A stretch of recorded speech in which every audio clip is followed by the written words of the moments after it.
minhas irmãs, meus irmãos, que Jesus nos abençoe e nos mantenha envolvidos na sua paz. Trazemos hoje, meus amigos, uma mensagem do livro Sabedoria Todo Dia, de Lourival Lopes, e que nos diz: tenha uma esperança alta, concreta, inabalável. Não deixe que pairem dúvidas sobre a sua esperança. Quando você titubeia e permite dúvidas sobre a sua esperança, esta, por ser tênue, torna-se uma pena que cai, uma pluma ao sabor do vento. Jamais permita que a leve pena de esperança toque o chão. Mantenha-a bem no alto, segurando-a com o sopro do seu otimismo, na firme convicção de que a sua vida lhe foi entregue por Deus para ser vivida com alegria e prosperidade. Conserve firme a esperança. A esperança, depois de acostumada no alto, ali se mantém por si mesma.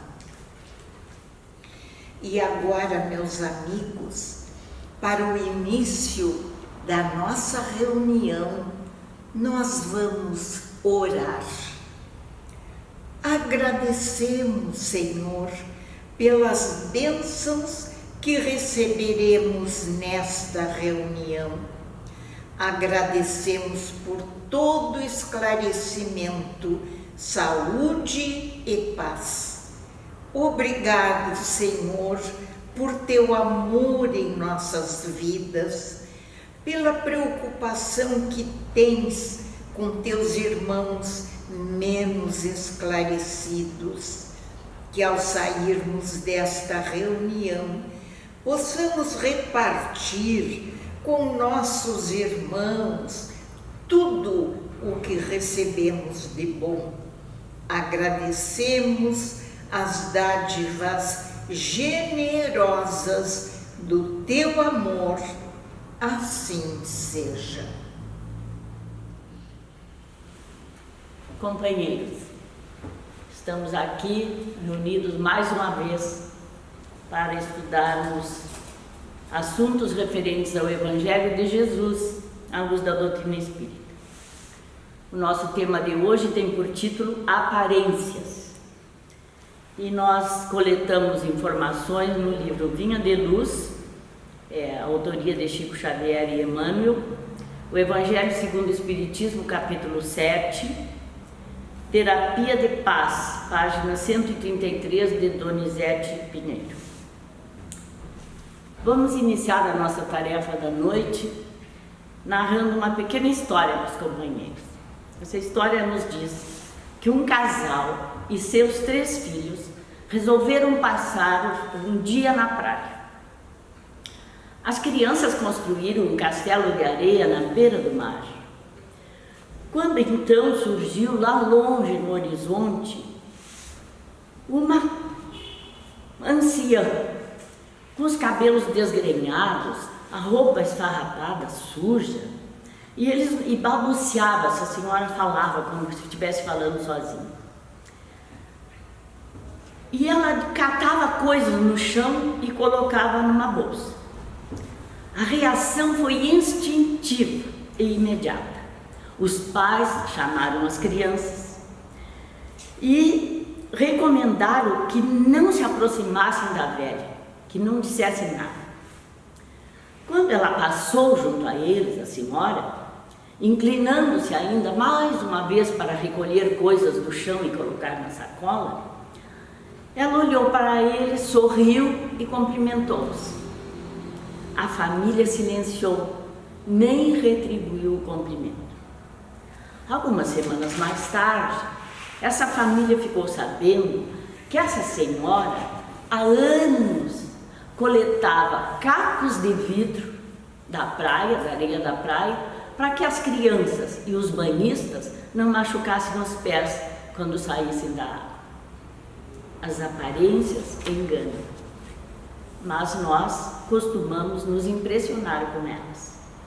E muitas vezes até magoamos as pessoas sem conhecê-las, sem saber qual é a sua intenção e o que estão fazendo. O pré-julgamento é sempre danoso. É preciso conhecer as pessoas, saber do seu passado, das suas vidas, antes de julgar. Sem conhecimento, antes de julgar sem conhecimento, deixando-as levar, deixando-se levar pelas aparências. Isso acontece porque nós fomos criados acreditando em rótulos e padrões sociais. Quando éramos, desde a nossa infância, as pessoas nos separavam de alguns tipos de pessoas, né? Ou de acordo com o nível econômico e social. O exterior sempre mereceu de nós maior consideração que o interior. O exterior, tudo aquilo que os nossos 5 sentidos percebem, e o interior, os nossos sentimentos. Mas infelizmente o exterior sempre foi mais importante. Vivemos mais em função de agradar a sociedade do que preocupados em ser nós mesmos. E para isso, usamos máscaras, conforme a situação e as conveniências. Com os poderosos, somos submissos e agradáveis. Com as pessoas mais simples, os subalternos, somos duros e cruéis. Mas agindo assim, nunca seremos felizes. A insegurança e a insinceridade, a covardia e a hipocrisia, elas não se sustentam por muito tempo. Como está no Evangelho, essas pessoas que agem assim, de acordo com as aparências, elas não trazem maduro o espírito, nem o coração para sentir. Vamos repetir essa frase, companheira. Como está no Evangelho, essas criaturas ainda não trazem maduro o espírito, nem o coração para sentir. Quer dizer, não evoluíram nada espiritualmente e não têm sensibilidade nenhuma. O orgulho é a catarata que lhes tolda a visão. O orgulho é o terrível adversário da humildade. O quanto as obras da doutrina espírita nos recomendam sobre o orgulho e a vaidade.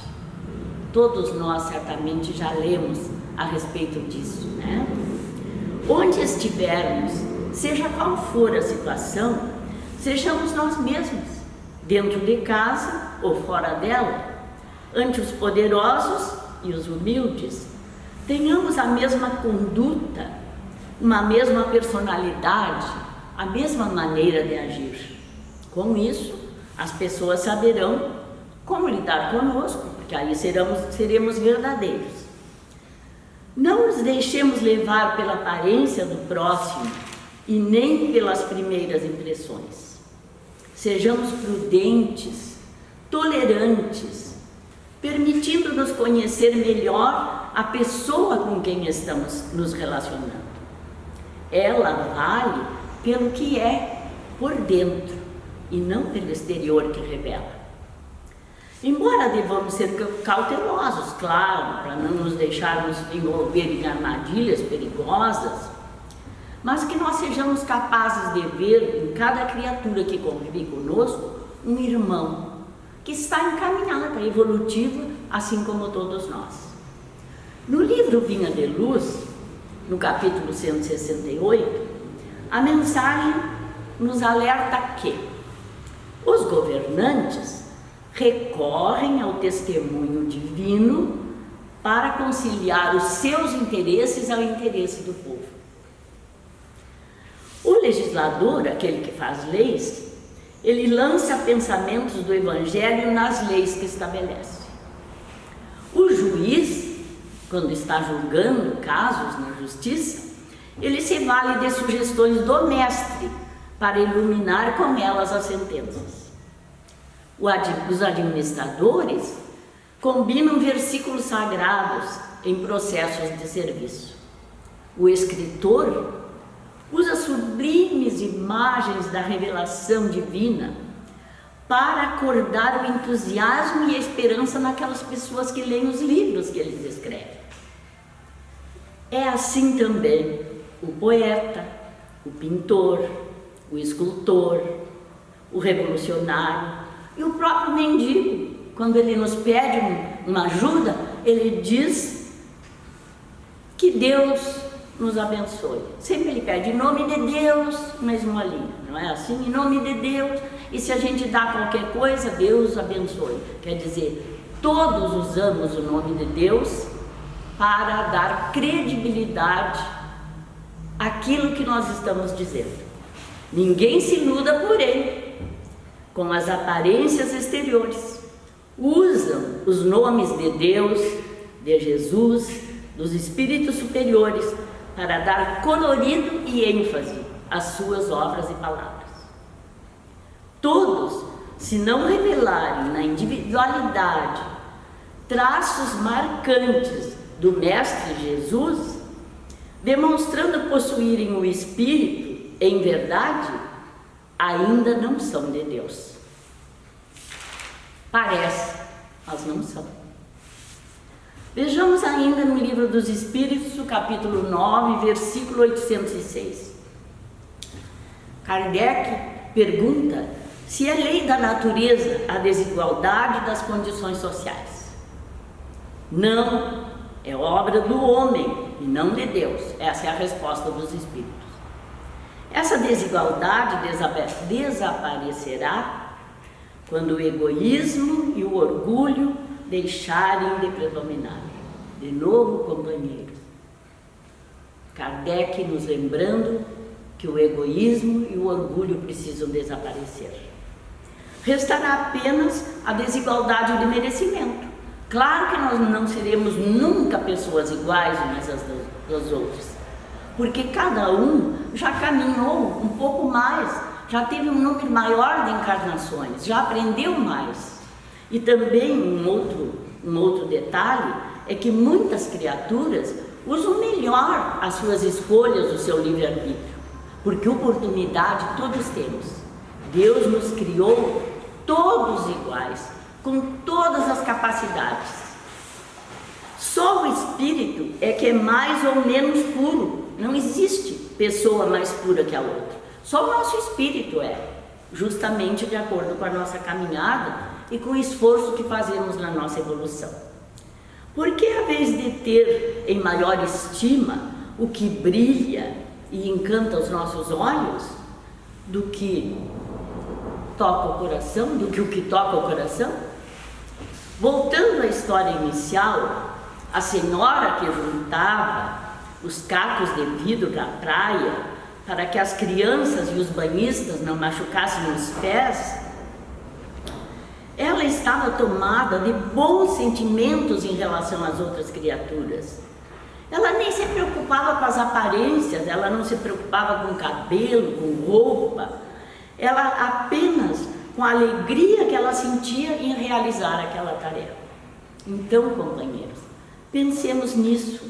O que nos move? O que faz com que nós tenhamos esta ou aquela atitude? Busquemos sempre atitudes cristãs e assim seremos verdadeiros e não pareceremos apenas. Pareceremos apenas, quer dizer, nós tendo atitudes cristãs, nós vamos ser verdadeiros, não vamos apenas aparecer que somos assim ou assado, nós vamos realmente ser verdadeiros.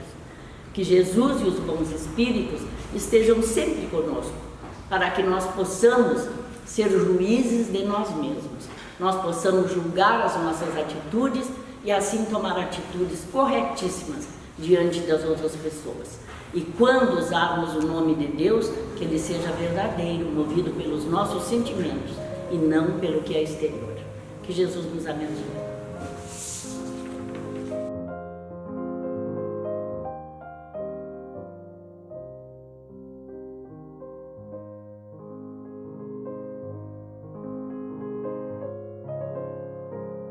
Que neste momento possamos todos nós deixar as nossas preocupações, elevar o nosso pensamento e, unindo os nossos pensamentos, dizer uma prece pelos enfermos do corpo e da alma, principalmente pelos que nos preocupam. Deus onipotente, que vês as nossas limitações e necessidades, digna-te escutar, benevolente, a súplica que te dirigimos por todos os enfermos, do corpo e da alma, suavizando o amargor da posição em que se encontram, assistindo-os em suas aflições. Dá-lhes confiança e forças para que possam enfrentar esses momentos difíceis. Encaminha para eles o nosso pensamento, a fim de que os ajudemos a manterem-se corajosos. Agasalha-os em tua infinita misericórdia, aliviando-lhes as dificuldades e inspirando-lhes a coragem de que necessitam para reerguerem-se e buscarem o caminho que conduza ao teu amor, agora e sempre. Agora então, meus amigos, vamos dizer uma prece pela paz entre as nações, pelos governantes, pelos líderes.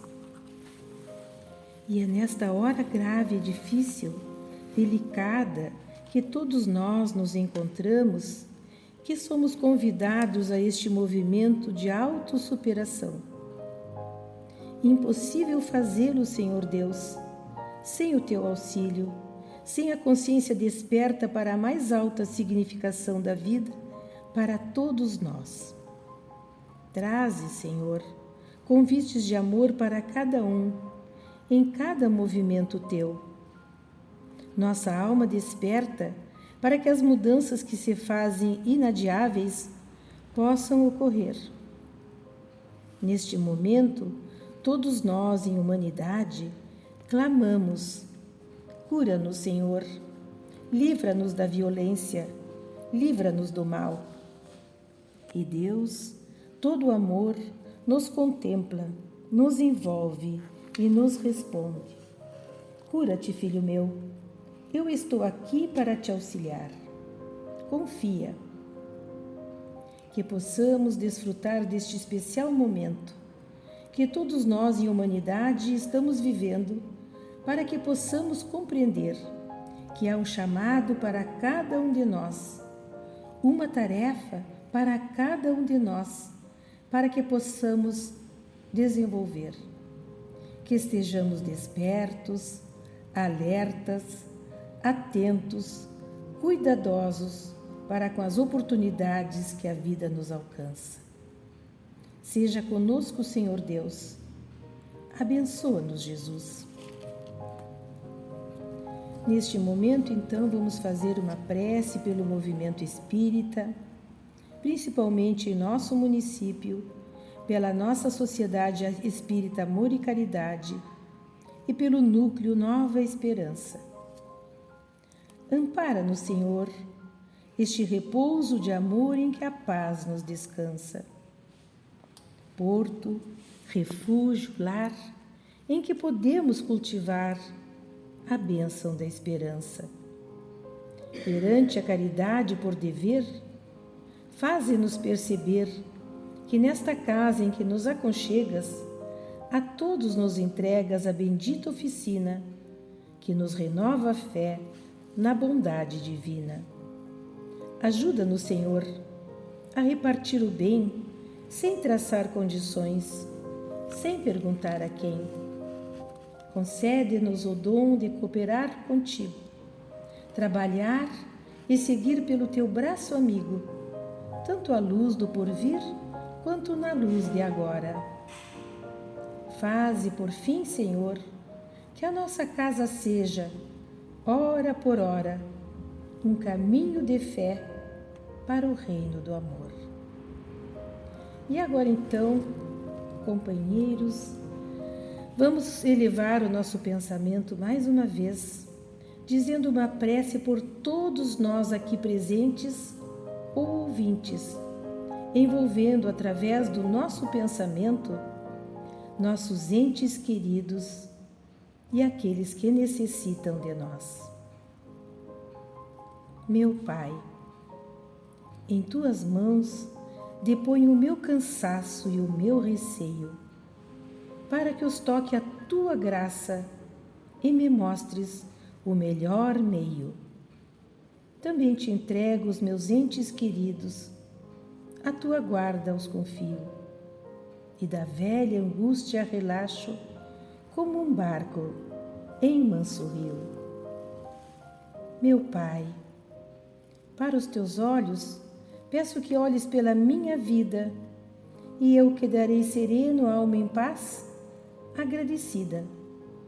Tua verdade é que me ensina e tranquiliza a exausta mente.